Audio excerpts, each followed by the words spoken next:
This is the prologue of my paranormal women's fiction book, The Ghost Call, which is out now, and so are some of its sequels.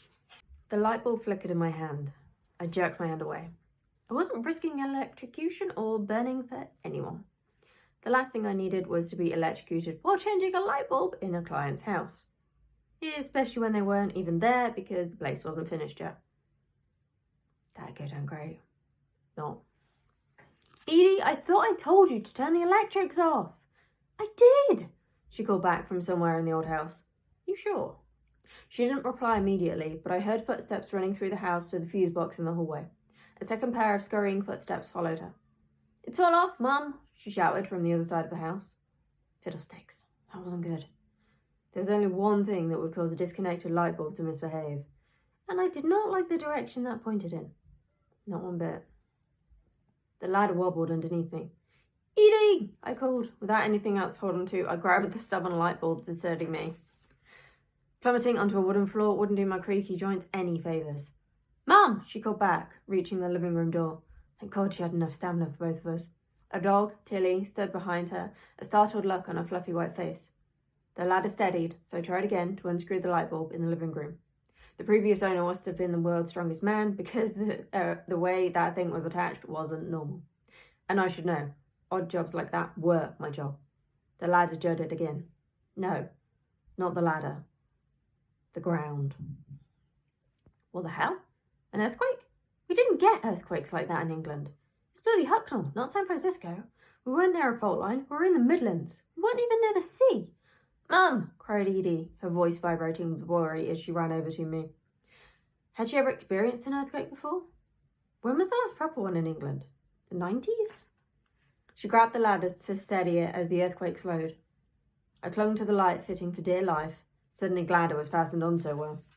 Tilly ignored us both, running over to the window and barking. Didn't take much to make her bark. She was a typical Westie in that regard, so that wasn't unusual. But what she could see, what all three of us could see, wasn't just unusual. It was unnerving.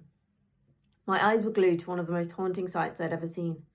I squeezed my eyes shut, hoping I was hallucinating, but I definitely wasn't. Mum, is that... Edie began, but she couldn't finish her sentence. She knew what it was. We all did. But she was in shock. She'd never seen anything like it. Heck, neither had I, and I'd been around for more than 20 years longer. I descended the ladder and followed Tilly to the window. There was an eerie fogginess about the drizzly day, but that wasn't what had our attention. We were used to the soggy, grey, autumnal weather. There was no other kind unless it decided to lie to us and pretend it was still summer for a couple of days. What we weren't used to was seeing dozens of ghosts floating above the houses. If we hadn't been in a house at the top of a hill, we may never have noticed them. But oh, we had. We craned our necks to get a better view. There were so many ghosts they almost covered the clouds. Where could that many have come from? Was it related to the earthquake? Had the souls been trapped and freed by something? Well, there were a lot of them. I couldn't make out what they looked like or what they were wearing. They were a sea of blurry white figures, made worse by the crappy weather. Nearby, dogs howled and cats meowed, trying to alert their owners to threats they couldn't see and would never understand. Poor things. They thought they were helping. Their owners thought they were barking at thin air. Echoes of their owners shouting at them in unison travelled through the air. That's not normal, is it? Said Edie, looking at me.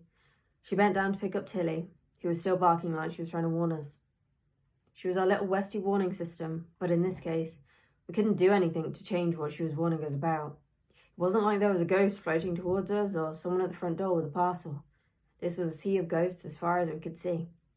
I suppressed the shudder and put my arm around my daughter. No, it definitely isn't. The Ghost Call is available now in ebook and print. Do go check it out if you want to find out what happens next.